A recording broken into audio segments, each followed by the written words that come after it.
যাদের হৃদয় আছে আল্লাহর ভয়, তারা কবু পথ ভুলে যায় না। আল্লাহর প্রেম ছাড়াই দুনিয়ায় কারো কাছে কোনো কিছু চায় না। রাতের আঁধারে যারা সেজদাতে রয়, দু চোখের স্রোতে নদী যেন বয়। রাতের আঁধারে যারা সেজদাতে রয়, দু চোখের স্রোতে নদী যেন বয়। চলনার হাত চানি যত আসুক, চলনার হাত চানি যত আসুক, পিছনে ফিরেও তাকায় না। গুনার বোঝা মাথায় লইয়া আল্লাহ কাঁদতেছি, মাফ করে দাও মাবুদ আল্লাহ। ইয়া আইয়ুহাল্লাযীনা আমানু তুবু ইলাল্লাহি তাওবাতান নাসুহা। আল্লাহ তাআলা বলেন, হে ঈমানদারগণেরা, বিশ্বাসীগণেরা, তোমরা তুবু ইলাল্লাহ, আমি আল্লাহর কাছে তাওবা করো। কেমন তাওবা? তাওবাতান নাসুহা। আল্লাহ পাক বলেন, বান্দা এমন তাওবা করবা, বিশুদ্ধতম তাওবা, যে তাওবা করলে আল্লাহ তাআলা সাথে সাথে তাওবা কবুল করে নেন। এমন তাওবা যেই তাওবা করলে পিছনের গুনার দিকে ফিরে তাকানো যায় না, যেই তাওবা করলে গুনার কাজে লিপ্ত হওয়া যায় না, যেই তাওবা করলে শুধু আল্লাহর ভয় অন্তরে থাকে, এমন তাওবাই হচ্ছে তাওবাতান নাসুহা। তাওবাতান নাসুহা, তাওবা কবুল হওয়ার শর্ত হচ্ছে তিনটা। কয়টা? তিনটা। প্রধান যেই বিশুদ্ধতম তাওবার কয়টা? তিনটা। একটা হচ্ছে নাদামাত। একটা কি? নাদামাত। আপনি গুনাহ করেছেন, ভুল করেছেন, আপনার মধ্যে আফসোস অনুশোচনা থাকতে হবে। কি থাকতে হবে? আফসোস অনুশোচনা থাকতে হবে। দুই নম্বরে আপনি তাওবা করবেন, যেই গুনার জন্য তাওবা করবেন এই গুনাহ যেন আর কোনোদিন না হয়।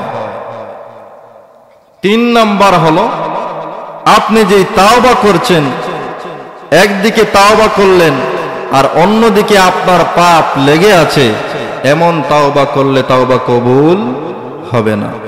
যেমন আপনি মসজিদের মধ্যে কান্না করছেন, আল্লাহর কাছে ডাকছেন, আল্লাহ আমাকে মাফ করুন, ক্ষমা করুন, কিন্তু বাইরে আমার সুদের ব্যবসা লাগানো, এমন তাওবা আল্লাহ কি কবুল করবেন না। এর জন্য আগে পাপ ছাড়তে হবে, তারপর কি তাওবা করতে হবে। তাওবার শর্ত কয়টা? তিনটা। এমন তাওবা যদি করতে পারেন, তাহলে আমরা আশা করতে পারি আল্লাহ তাআলা আমার আপনার জীবনের গুনাহ মাফ করতে পারেন। তাহলে তাওবা করলে ফায়দা কি? রাসূল করিম সাল্লাল্লাহু আলাইহি ওয়াসাল্লাম বলেন, আত-তাইবু মিনাজ যামবি কামান লা যামবা লাহ। রাসূল করিম সাল্লাল্লাহু আলাইহি ওয়াসাল্লাম বলেন, তাওবাকারী ব্যক্তি এমন ব্যক্তি হয়ে যায় যার জীবনে কোনো গুনাহ নাই। তাওবাকারী ব্যক্তি এমন ব্যক্তি হয়ে যায় যার জীবনে কি কোনো গুনাহ নাই, সে নিষ্পাপ। সুবহানাল্লাহ। তাওবা কেমন ভাবে করতে হবে? ভুল করার পর, গুনাহ করার পর কেমন ভাবে অনুশোচনা করতে হবে, আফসোস করতে হবে, সেটা শিখিয়ে গিয়েছেন রাসূলের সাহাবী। রাসূলের সাহাবীরা সেটা শিখিয়ে গেছেন। হযরতে সালাবাতুল আনসারী, নাম শুনেন নাই? সালাবাতুল আনসারী রাসূলের সাহাবী, আনসার সাহাবী সালাবাতুল আনসারী আর সাঈদ ইবনে আব্দুর রহমান। রাসূল করিম সাল্লাল্লাহু আলাইহি ওয়াসাল্লাম তাদেরকে দ্বীনী ভাই হিসাবে তাদের মধ্যে ভ্রাতৃত্ব বন্ধন করে দিলেন। তারা হয়ে গেল কি ভাই? দ্বীনী ভাই, ঈমানী ভাই। দুনিয়াতে রক্তের সম্পর্কের চাইতেও ঈমানের সম্পর্ক আরো গভীর। কথা বলুন ঠিক কিনা? ঠিক কিনা?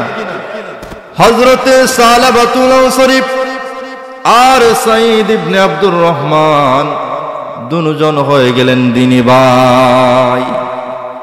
হযরতে সাঈদ ইবনে আব্দুর রহমান রাসূলের সঙ্গে তাবুকের যুদ্ধে যাবেন। কোথায় যাবেন? রাসূলের সাথে যুদ্ধের ময়দানে যাবেন। সালাবাতুল আনসারীর কাছে তার পরিবারের আমানত রেখে গেলেন। পরিবারকে কি আমানত রেখে গেলেন। রাসূলের সঙ্গে সাঈদ ইবনে আব্দুর রহমান তাবুকের যুদ্ধে গেলেন। রাসূলের সঙ্গে সাহাবী ছিলেন 30,000। কয় হাজার? 30,000 সাহাবী নিয়ে রাসূল যুদ্ধের জন্য রওনা হলেন। আর রোম সম্রাটের সৈন্য ছিল 3.5 লক্ষ। কয় লক্ষ? 3.5 লক্ষ। রাসূলের 3,000 সাহাবী দেখে রোম সম্রাট 3.5 লক্ষ সৈনিক নিয়ে ভয় পেয়ে চলে গেল। রাসূল যুদ্ধ না করে বিজয় নিয়ে আসলেন। আসার আগে সালাবাতুল আনসারীর কাছে সাঈদ ইবনে আব্দুর রহমান তার পরিবারের দায়িত্ব দিয়ে গিয়েছিলেন আমানত। কি আমানত? যে সাঈদ ইবনে আব্দুর রহমান সালাবা হচ্ছেন দ্বীনী ভাই, তো দ্বীনী ভাইকে আমানত দিয়ে গেলেন যে আমার পরিবারের সব কিছু তোমার কাছে আমানত দিলাম, আমার পরিবারের যা কিছু প্রয়োজন হয় তা তুমি এনে দিবা, হাট বাজার সবগুলা করে দেন। কিন্তু একদিন শয়তান হযরতে সালাবাতুল আনসারীকে ক্রু মন্ত্রণা দিল। শয়তান ডাক দিয়া বলে, রে সালাবা, একটু পর্দার দিকে তাকাও। কিতাবের মধ্যে আসছে ওয়াকানাত ইমরাতান জামিলা। কিতাবের মধ্যে আসছে সাঈদ ইবনে আব্দুর রহমানের স্ত্রী বড়ই সুন্দর। উনি পর্দার ভিতরে তাকাইলেন, এত সুন্দর দেখলেন নিজেকে আর সামলাতে পারলেন না। হযরতে সালাবাতুল আনসারী সাথে সাথে সাঈদ ইবনে আব্দুর রহমানের স্ত্রীর হাতটা ধরলেন। কি ধরলেন? হাত ধরলেন।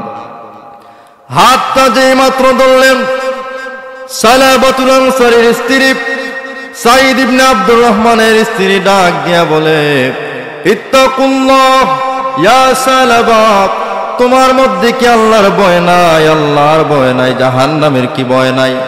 রে সালাবা, জাহান্নামের ভয় অন্তরের মধ্যে আনো, আল্লাহর ভয় আনো, আর আমার হাতটা ছেড়ে দাও। এই কথা শুনে সালাবাতুল আনসারী হাতটা ছেড়ে দিলেন। আর সাথে সাথেই উনি আফসোস করা শুরু করলেন, অনুশোচনা শুরু করলেন, হায় হায় আমি কি করলাম। এরপর সালাবাতুল আনসারী সাঈদ ইবনে আব্দুর রহমানের ঘর থেকে বের হলেন। সাথে সাথে কান্না শুরু হয়ে গেল, আর অনুশোচনা শুরু হয়ে গেল। মালিক, কি করলাম? ইলাহি আনতা আনতা ওয়া আনা আনা, আনতাল আওয়াদু বিল মাগফিরা ওয়া আনাল আওয়াদু বিযুনুব। মালিক, আয় আল্লাহ তাআলা,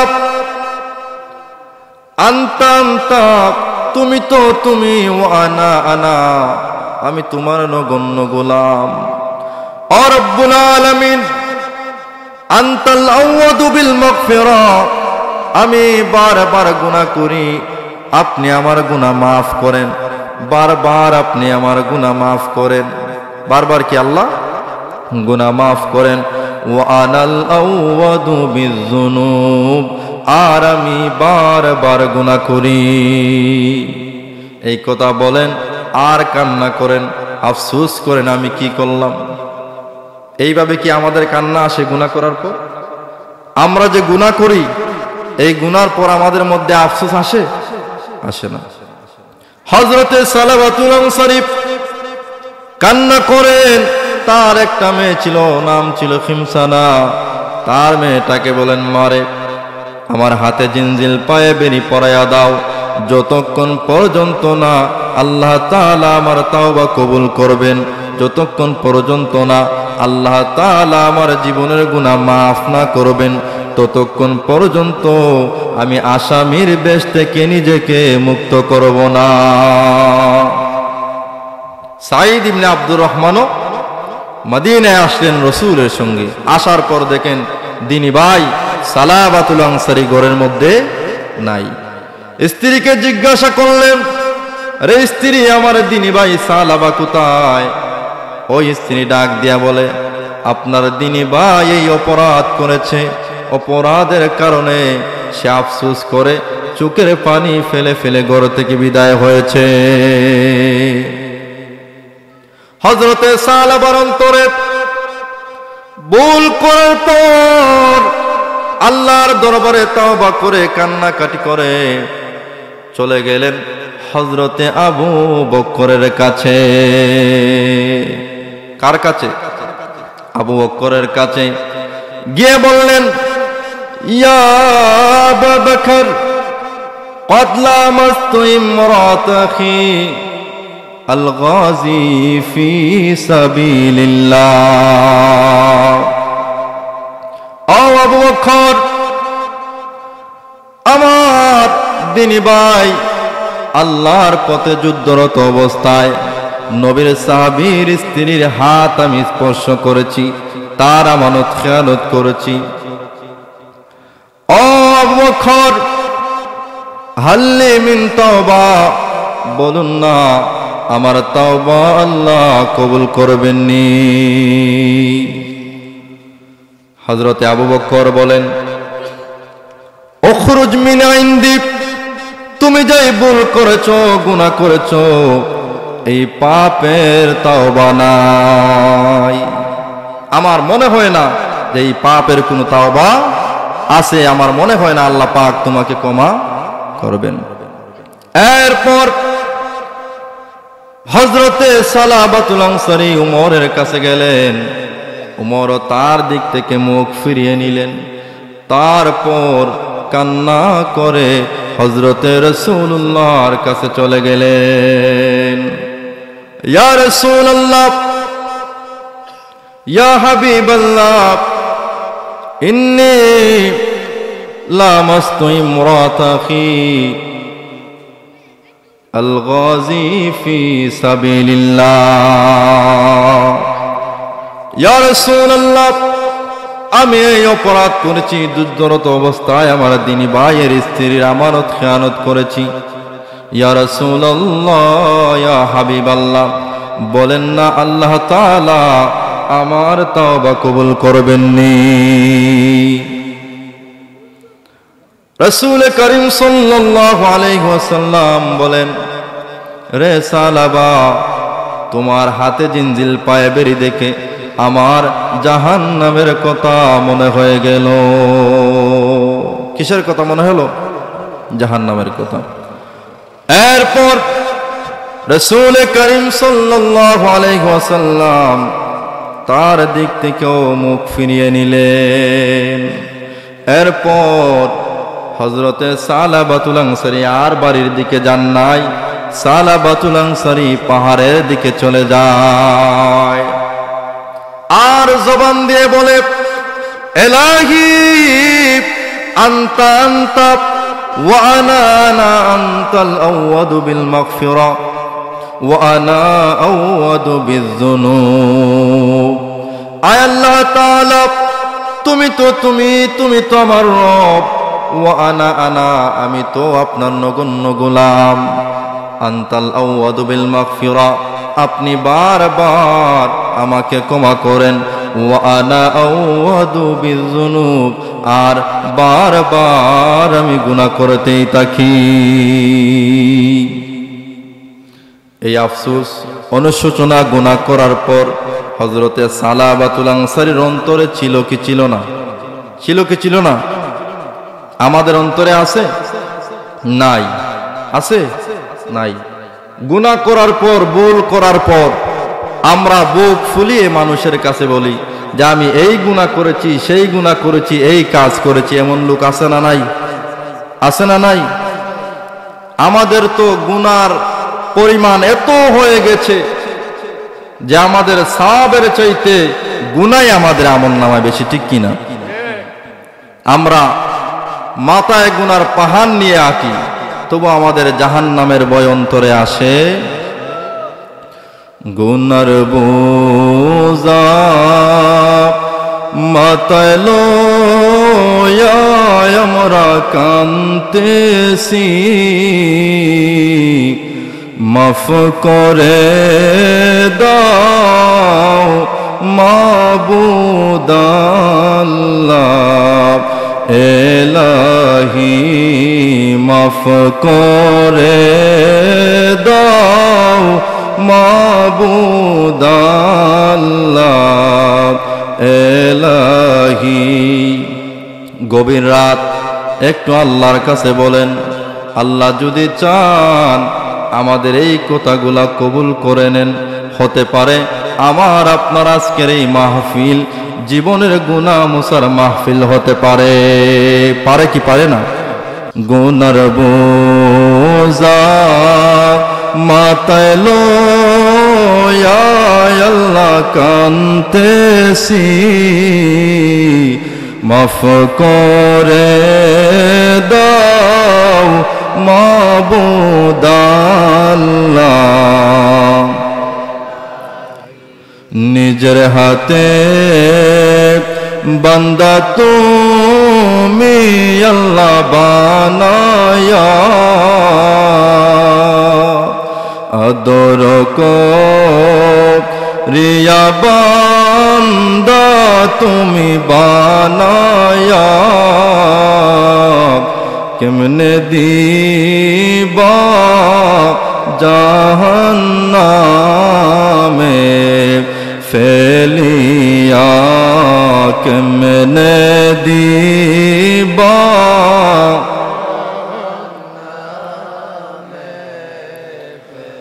তওবা করে বারবার তওবা আমরা ভাঙ্গিলাম, তওবা করে বারবার তওবা আমরা ভাঙ্গিলাম, অবশেষে খাঁটি তওবা আমরা করিলাম। কবুল করো, কবুল করো মওলা আমরা রে, মাফ করে দাও দয়াল নবীর খাতিরে, মাফ করে দাও।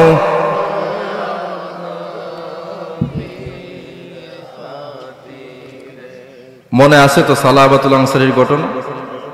হযরতে সালাবাতুল আনসারী কান্না করে আল্লাহর দরবারে তওবা করে পাহাড়ের দিকে চলে গেলেন। আল্লাহ রাব্বুল আলামিন জিবরাইল আলাইহিস সালাতু ওয়াস সালামের মাধ্যমে ওহী পাঠালেন, হাবিবি আম খালাকতাল খালকা আও আনা, হাবিব বান্দা কি আপনি বানাইছেন? আল্লাহ কি পাঠাইলেন যে হাবিব বান্দাকে আপনি বানাইছেন? আমার রাসূল ডাক দিয়া বলেন, নাম ইয়া সাইয়্যিদি আনতা আনতা খালাকতাল খালকা, না না বান্দা আমি বানাই নাই, বান্দা বানাইছেন আপনি। সুবহানাল্লাহ কি আসতে বলবেন? আলোচনা কি বাদ দিয়ে দিব? আপনারা যদি বলেন যে হুজুর ঘুম আসছে, ভালো লাগে না, তাহলে বাদ দিয়ে দেই, কি বলেন? তাহলে আছেন তো ইনশাআল্লাহ। হযরতে সালাবা পাহাড়ের দিকে চলে গেলেন। আল্লাহ তাআলা জিবরীলের মাধ্যমে ওহী পাঠালেন, হাবিব, বান্দা তো আপনি বানান নাই, বান্দা বানাইছি আমি আমার বান্দার তাওবা কবুল করব কিনা একমাত্র আমি আল্লাহ জানি। ও বন্ধু, আমার সালাবাকে ঘোষণা দাও, সুসংবাদ দিয়ে দাও, আমার সালাবার প্রতি আমি খুশি হয়ে গিয়েছি, আমার সালাবার তাওবা আমি আল্লাহ পাক কবুল করে নিয়েছি। আল্লাহর রাসূল বলেন, সালাবাতুল আনসারীর তাওবা আল্লাহ কবুল করে নিয়েছেন, সুসংবাদ দিয়েছেন। আমার রাসূল সাহাবায়ে কেরামদেরকে নিয়ে বললেন, কে আছো আমার সালাবাকে আমার কাছে এনে দিতে পারবা? কে আছো আমার সালাবাকে আমার কাছে এনে দিতে পারবা? ফাকামা আবু বকর ওয়া ওমর, দুইজন দাঁড়ালেন। একজন হলে হযরতে আবু বকর সিদ্দিক রাদিয়াল্লাহু তাআলা আনহু, অপরজন হলেন হযরত ওমর রাদিয়াল্লাহু তাআলা আনহু। দুইজন দাঁড়ালেন, অপর পাশে আরো দুইজন দাঁড়ালেন, হযরত আলী এবং সালমান রাদিয়াল্লাহু তাআলা আনহু। রাসূল বলেন, আবু বকর ওমর বসে যাও, আর আলী আর সালমান আমার সালাবাকে আনার জন্য যাও। পাহাড়ের দিকে চলে গেলেন, অনেক খোঁজাখুঁজি করলেন, কোথাও সালাবাকে পাওয়া যায় না। একজন রাখালিকে জিজ্ঞাসা করলেন যে, রাখাল ভাই, আমাদের একজন ভাই উনি পাহাড়ের দিকে এসেছেন, খুঁজে পাওয়া যাচ্ছে না, তিনি কি দেখেছেন? রাখালি ডাক দিয়া বলে, একজনকে দেখেছি, তিনি কে জানি না, শুধু দেখেছি চোখের পানি ফেলে ফেলে মালিকের কাছে বলে, ইলাহি আনতা আনতা ওয়া আনা আনতাল আওয়াদু বিল মাগফিরা ওয়া আনা আওয়াদু বিযুনুব। মালিকের কাছে চোখের পানি ফেলে তাওবা করে আর বলে, মালিক, তুমি তো আমার রব, আমি তো আপনার নগণ্য গোলাম, আপনি আমার গুনাহ বারবার ক্ষমা করেন, আর আমি বারবার গুনাহ করতেই থাকি। আপনারা ওই সময়ে ওই গাছের নিচে গেলে, ওই সময় উনি ওইখানে নামাজ আদায় করেন, ওই সময়ে যদি যান সালাবাতুল আনসারীকে খুঁজে পাবেন। হযরতে আলী রাদিয়াল্লাহু তাআলা আনহু এবং সালমান রাদিয়াল্লাহু তাআলা আনহু ওই জায়গায় গেলেন, গিয়ে দেখলেন হযরতে সালাবা জমিনের মধ্যে সিজদায় পড়ে আছেন। সুবহানাল্লাহ। সিজদায় পড়ে চোখের পানি ফেলে মালিককে আবার এইরকম ডাকেন, আল্লাহ, আমার জীবনের গুনাহগুলা মাফ করে দাও। হযরতে আলী এবং সালমান রাদিয়াল্লাহু তাআলা আনহু গেলেন, গিয়ে বললেন, কুম ইয়া সালাবা, দাঁড়িয়ে যাও রে সালাবা, ও সালাবা, তোমার জন্য আল্লাহ পাক সুসংবাদ দিয়েছেন, আল্লাহ তাআলা তোমার জীবনের গুনাহগুলা মাফ করে দিয়েছেন। আল্লাহ রাব্বুল আলামিন হাদিসের মধ্যে আসছে, হাদিস কুদসি, ইয়া ইবনে আদম লাউ বালাগাত যুনুবুকা আনানাস সামা সুম্মা আস্তাগফারতানি লাগাফারতু লাক। আল্লাহু আকবার। আল্লাহ রাব্বুল আলামিন বলেন, হাদিস কুদসি, আল্লাহ রাব্বুল আলামিন বলেন, আদম সন্তান গুনাহ করে, ভুল করে, তার গুনাহ করতে করতে যদি গুনাহগুলো এমন হয়ে যায়, জমিন থেকে আকাশ পর্যন্ত, আকাশের মেঘমালা পর্যন্ত যদি আদম সন্তানের গুনাহগুলো চলে যায়, এত গুনাহ যদি হয়, আর সুম্মাস্তাগফারতানি লাগাফারতু লাক, আমার ওই বান্দা যদি আমি আল্লাহর কাছে তাওবা করে আকাশের মেঘমালা পর্যন্ত ওই বান্দার গুনাহ চলে গিয়েছে, ওই বান্দা যদি আমি আল্লাহর কাছে তাওবা করে, তাওবা করতে দেরি হবে, আমি আল্লাহ তাআলা আমার বান্দার জীবনের গুনাহগুলো মাফ করতে দেরি করব না। তাহলে যেই মালিক এত বড় গুনাহগারকেও মাফ করতে পারেন, ওই মালিক আমাদের গুনাহ মাফ করতে পারেন কি পারেন না? পারেন কি পারেন না? হযরতে সালাবার গুনাহ মাফ হয়ে গেল। হযরতে আলী এবং সালমান রাদিয়াল্লাহু তাআলা আনহু ওনাকে দরে দরে মসজিদে নববীর মধ্যে নিয়ে আসতেছেন। এমন অবস্থা, খানা পিনা নাই, কিছু নাই, শুধু কান্না আর কান্না, শুধু কান্না আর কি কান্না। খাওয়া দাওয়া সব বাদ। যতক্ষণ পর্যন্ত আল্লাহ মাফ না করবেন ততক্ষণ পর্যন্ত আমার খানা পিনা কিছুই নাই, আমি তাওবাই করতে থাকবো। হযরতে সালাবা যখন আসলেন মসজিদে নববীর মধ্যে, মাগরিবের আযান হলো, নবী নামাজের জন্য দাঁড়ালেন। প্রথম রাকাতে সূরাতুত তাকাসুর তেলাওয়াত করলেন, আল্লাহকুমুত তাকাসুর। এই আয়াত যখন তেলাওয়াত করলেন, আয়াত শোনার সাথে সাথে হযরতে সালাবা চিৎকার দিয়ে উঠলেন। দ্বিতীয় আয়াত যখন তেলাওয়াত করলেন, দ্বিতীয়বার হযরতে সালাবা চিৎকার দিয়ে উঠলেন, সাথে সাথে সালাবা জমিনের মধ্যে পড়ে গেলেন। নামাজ শেষ হয়ে গেল। নবী বলেন, সালমান দেখো না, আমার সালাবাতুল আনসারের জন্য পানি নিয়ে আসো, মাথায় পানি দাও। হযরতে সালমান রাদিয়াল্লাহু তাআলা আনহু ডাক দিয়া বলেন, ইয়া রাসূলুল্লাহ, ইয়া হাবিবাল্লাহ, নবী গো, আপনার সালাবা গুনার জন্য তাওবা করতে করতে, গুনার জন্য তাওবার আগুন ভিতরে জ্বলতে জ্বলতে, ইয়া রাসূলুল্লাহ, ইয়া হাবিবাল্লাহ, আপনার সালাবা দুনিয়া থেকে বিদায় নিয়েছে। ইন্না লিল্লাহি ওয়া ইন্না ইলাইহি রাজিউন। এমন তাওবা করেছেন, দুনিয়া থেকে বিদায় নিলেন। তারপর আমার রাসূল বলেন, সাহাবীরা রে, আমার সালাবাকে গোসল দাও, কাফন পরাও, জানাজার নামাজ আমি নিজে রাসূল পড়াবো। জানাজার নামাজের জন্য রাসূল জমিনের মধ্যে হাঁটতেছেন। হযরতে আলী রাদিয়াল্লাহু তাআলা আনহু দেখতে পান, আমার নূরের নবী পা মোবারক দিয়ে হাঁটতেছেন, কিন্তু সারা কদম মোবারক জমিনের মধ্যে পালান না। আলী দেখতে পান রাসূলের দু পায়ের দুই বৃদ্ধাঙ্গুল দিয়ে জমিনের মধ্যে হাঁটতেছেন। হযরতে আলী ডাক দিয়ে বলেন, ইয়া রাসূলুল্লাহ, ইয়া হাবিবাল্লাহ, নবীজি জমিনের মধ্যে তো জায়গা ফাঁকা আছে, আপনি কেন দু পায়ের বৃদ্ধাঙ্গুল দিয়ে জমিন? আমার নবী ডাক দিয়া বলেন, আলী, ও আলী রে, তুমি জানো না সালাবার তাওবা আমার আল্লাহর কাছে এত প্রিয় হয়েছে।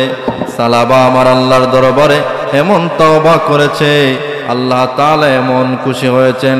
রে আলী, আল্লাহ তাআলা খুশি হওয়ার জন্য আসমানের সব দরজা খুলে দিয়েছেন, আর আসমানে যত রহমতের ফেরেশতা ছিল, ওই রহমতের ফেরেশতারা আর আসমানে থাকে নাই। রহমতের ফেরেশতারা জমিনের মধ্যে নেমে গিয়ে হযরতে সালাবাতুল আনসারীর জানাজায় শরীক হয়েছে। আর একটু আওয়াজ দিয়ে বলা যাবে না সুবহানাল্লাহ? হযরতে সালাবা আনসারীর জানাজায় এত ফেরেশতা হয়েছে আলী, এত ফেরেশতা হয়েছে, আমি রাসূল জমিনে কোথায় পা রাখবো এই জায়গাটা পর্যন্ত খুঁজে পাই নাই। আল্লাহু আকবার! এত মানুষ হয়েছে, এত ফেরেশতা হয়েছে, আল্লাহ পাক সালাবা আনসারীর প্রতি এত খুশি হয়েছেন। তাহলে এটাই হচ্ছে কি? গুনাহ করার পর অন্তরের অনুশোচনা, আফসোস, যতক্ষণ পর্যন্ত না আল্লাহ আমাকে মাফ না করবেন ততক্ষণ পর্যন্ত আমি তাওবা করতেই থাকবো, তাওবা করতেই থাকবো। কথা বলুন ঠিক কিনা? এখন আমাদের মধ্যে অনেক মানুষ আছে যে তাওবা করে কিন্তু খারাপ কাজ ছাড়তে পারে না, ছাড়ে না, আছে না নাই? আপনার সুদ ঘুষ যত হারাম কাজ আছে আপনার আগে ছাড়তে হবে, তারপর তাওবা করতে হবে। আবার অনেক মানুষ আছে হুজুরদের দিয়ে দোয়া করায়, খতম পড়ায়, অনেক সময় দোয়া কবুল হয় না, সাথে সাথে হয় না, দেরিতে হয়। আয়সা হুজুরদের দোষ ধরে, আছে না নাই? যে হুজুর এত হুজুর দিয়ে দোয়া করালাম, খতম পড়ালাম, দোয়া তো কবুল হয় না। দোয়া কি কবুল হয় না? একজন ব্যক্তি একজন মাদ্রাসার হুজুরকে বলেন যে হুজুর আমার তো একটা ব্যবসা আছে, তো এই ব্যবসায় ভালো যাচ্ছে না, উন্নতি হচ্ছে না, বড়ই লসে আছি, আমার জন্য দোয়া করবেন। তো উনি কি করেন, তালবে ইলম ছাত্রদেরকে নিয়ে ফজরের আগে তাহাজ্জুদের নামাজ পড়ে দোয়া করেন। কি করে? তাহাজ্জুদের নামাজ পড়ে দোয়া করেন, কিন্তু দোয়া কবুল হয় না। কয়দিন পরে আয়েশা বলে হুজুর কি দোয়া করেন, দোয়া তো কবুল হয় না, ব্যবসার মধ্যেও কোনো উন্নতি নাই। কয়দিন পর পর এই কথাই বলে। একদিন হুজুর বলে তালবে ইলম ছাত্রদেরকে নিয়ে দোয়া করি, এরা তো নিষ্পাপ, এদের দোয়া তো কবুল হওয়ার কথা। উনি ভাবলেন আর বললেন ওই আল্লাহর বান্দার ব্যবসাটা কি জানার দরকার আছে না নাই? আছে না নাই? এত দোয়া করে কবুল হয় না, ভাই বলেন না আপনার ব্যবসাটা কি? মাথাটা নিচের দিকে নিয়া লজ্জিত হয়ে কোন রকম বলছে হুজুর ব্যবসাটা আমার সুদের ব্যবসা। কিসের ব্যবসা? সুদের ব্যবসা। হুজুর অনেক মানুষকে অনেক টাকা দিয়েছি, পয়সা দিয়েছি, আসলেই দেয় না, লাভ তো দিবে দূর, এর জন্য দোয়া করাই কিন্তু দোয়া কবুল হয় না। তো এইরকম দোয়া করাইলে দোয়া কি কিয়ামত পর্যন্ত কবুল হবে? হবে না। হযরতে মূসা আলাইহিস সালাতু ওয়াস সালাম, আল্লাহর পয়গম্বর মূসা আলাইহিস সালাতু ওয়াস সালাম দোয়া করেন, আয় আল্লাহ তাআলা অনেক দিন হয়ে গেল জমিনের মধ্যে বৃষ্টি হয় না, আল্লাহ চেয়ে দেখো না, ছোট ছোট শিশুরা খাবার পায় না, জমিনে ফসল হয় না, আল্লাহ বৃদ্ধ লোকেরা কান্না করে হামারি করে খাবার পায় না। ও রব্বুল আলামিন বন জঙ্গলার পশু পাখিরাও পানি পায় না, দীর্ঘদিন হয়ে গেল জমিনের মধ্যে বৃষ্টি হয় না। মালিক আয় আল্লাহ তাআলা জমিনের মধ্যে বৃষ্টি দেন। আল্লাহ বলেন মূসা, ও মূসা রে, হাজার হাজার লোক নিয়ে যেই মজলিসের মধ্যে দোয়া করতেছ রে মূসা, ও মূসা এই মজলিসের মধ্যে একজন নাফরমান আছে, একজন গুনাহগার আছে। ওই গুনাহগার যদি মজলিস থেকে বের না হয়, আমি আল্লাহ তাআলা দোয়া কবুল করব না, জমিনের মধ্যে বৃষ্টি দেব না। হাজার হাজার মানুষ নিয়ে দোয়া করেন। মূসা আলাইহিস সালাতু ওয়াস সালাম বলেন, আল্লাহ এই মজলিসের মধ্যে হাজার হাজার লোক, আমি বলবো আমার আওয়াজ তো এত দূর যাবে না, তাহলে মানুষ শুনবে কি করে? আল্লাহ রাব্বুল আলামিন বলেন, ও মূসা তোমার দায়িত্ব হলো তবে জবান দিয়ে বলা, আর আমি আল্লাহর কাজ হলো মানুষের কাছে আওয়াজ পৌঁছে দেওয়া। কি করে পৌঁছে দেওয়া যায় এইটা আমি দেখব। হযরতে মূসা আলাইহিস সালাতু ওয়াস সালাম ডাক দিয়ে বললেন, কে আছো এমন নাফরমান, কে আছো এমন গুনাহগার যে বহুদিন ধরে নাফরমানি কাজ করো, তাড়াতাড়ি তুমি এই মজলিস থেকে বের হয়ে যাও। যদি বের না হও তাহলে কি হবে না, আল্লাহ দোয়া কবুল করবেন না, আর জমিনেও কি বৃষ্টি দেবেন না। ওই গুনাহগার ব্যক্তি চতুর্দিকে তাকায়, কেউ তো মজলিস থেকে বের হয় না। তাতে তো বোঝা গেল ওই গুনাহগারটা আর কেউ না, গুনাহগারটাই আমি। এই আপনাদের এলাকায় মনে করেন একজন অপরাধী হাজার হাজার মানুষের ভিতরে বসে আছে। এখন মুরব্বী মানুষ, উনি যদি বলেন যে এই অপরাধীটা এইখানে যায় আসো, সে মজলিস থেকে বের হয়ে যাও, যত বড়ই অপরাধী হোক, সে কি এই মজলিস থেকে বের হবে? বের হলে তো এলাকার মানুষ চিনে ফেলবে যে এই মানুষটা হচ্ছে অপরাধী, এই মানুষটা হচ্ছে নাফরমান। কি বের হবে? কেউ বের হবে না। এমন অবস্থা। আবার মুসা নবী বলেন, যদি বের না হও আল্লাহ তাআলা দোয়া কবুল করবেন না, আর জমিনের মধ্যেও বৃষ্টি দেবেন না। আল্লাহ রাব্বুল আলামিন মুসা নবীর মাধ্যমে এই কথা বললেন। উনি এই মজলিসের মধ্যে কান্না আরম্ভ করলেন আর বলেন, মালিক, এতদিন ধরে, বহুদিন ধরে নাফরমানি কাজ করি, গুনাহের কাজ করি, একমাত্র আমি আর আপনি ছাড়া আর কেউ জানে না। আল্লাহ তাআলা, কোন জায়গায় তো আমি আমার সম্মান হারাই নাই, ইজ্জত হারাই নাই। আর রব্বুল আলামিন ভিক্ষা চাই, শেষবারের মতো আমাকে ক্ষমা করে দেন। আমি তাওবা করলাম, আর কোনদিন গুনাহের কাজ করব না। আল্লাহ রাব্বুল আলামিন সাথে সাথে জমিনের মধ্যে বৃষ্টি দিয়ে দিলেন।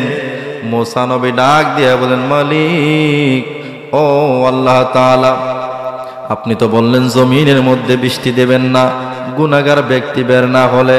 আমার আল্লাহ ডাক দিয়া বলেন, মুসা,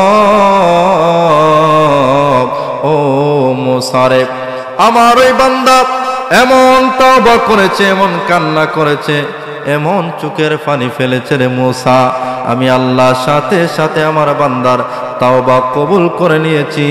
আমার বান্দার প্রতি খুশি হয়ে আমি জমিনের মধ্যে বৃষ্টি দিয়ে দিয়েছি। তাহলে ওই আল্লাহর ভয় আমাদের অন্তরে আনার দরকার আছে না নাই? এই ভয় থাকার দরকার আছে না নাই? এই ভয় হৃদয়ে আনার দরকার আছে না নাই? যাদের হৃদয় আছে আল্লাহর ভয়, তারা কবু পথ ভুলে যায় না। আল্লাহর প্রেম ছাড়াই দুনিয়ায় কারো কাছে কোনো কিছু চায় না। যাদের হৃদয় আছে আল্লাহর ভয়, তারা কবু পথ ভুলে যায় না। আল্লাহর প্রেম ছাড়াই দুনিয়ায় কারো কাছে কোনো কিছু চায় না। রাতের আঁধারে যারা সেজদাতে রয়, দু চোখের স্রোতে নদী যেন বয়।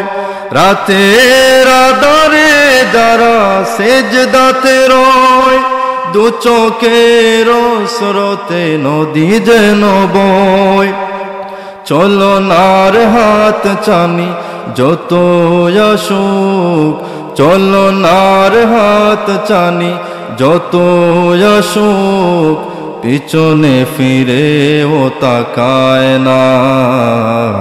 আল্লাহর প্রেম ছাড়াই দুনিয়ায় কারো কাছে কোনো কিছু চায় না। যাদের হৃদয় আছে আল্লাহর ভয়, তারা কবু পথ ভুলে যায় না। ঠিক কিনা? যাদের হৃদয়ে আল্লাহর ভয় আছে তারা কোনোদিন পথ ভুলে যায় না, সব সময় ইহদিনাস সিরাতাল মুস্তাকিমের পথে তাই। কথা বলুন ঠিক কিনা? দুনিয়ার জমিনে আপনি যা করবেন তাই কবরের মধ্যে পাবেন, হাসরের মধ্যে পাবেন। কথা বলুন ঠিক কিনা? আল্লাহ রাব্বুল আলামিন কাল কিয়ামতের দিন বিচারের মাঠে বান্দাকে বলবেন, ইকরা কিতাবাক কাফা বিনাফসিকাল ইয়াওমা আলাইকা হাসিবা। আল্লাহ রাব্বুল আলামিন বলেন, বান্দা এই নাও তোমার আমলনামা, এই নাও তোমার আমলনামা, তোমার আমলনামাটা তুমি পড়ার জন্যই যথেষ্ট। আস্তাগফিরুল্লাহ ইন্নাল্লাহা গফুরুর রহিম। আস্তাগফিরুল্লাহ রাব্বি মিন কুল্লি যামবিন ওয়া আতুবু ইলাইহি লা হাওলা ওয়ালা কুওয়াতা ইল্লা বিল্লাহিল আলিয়্যিল আযীম।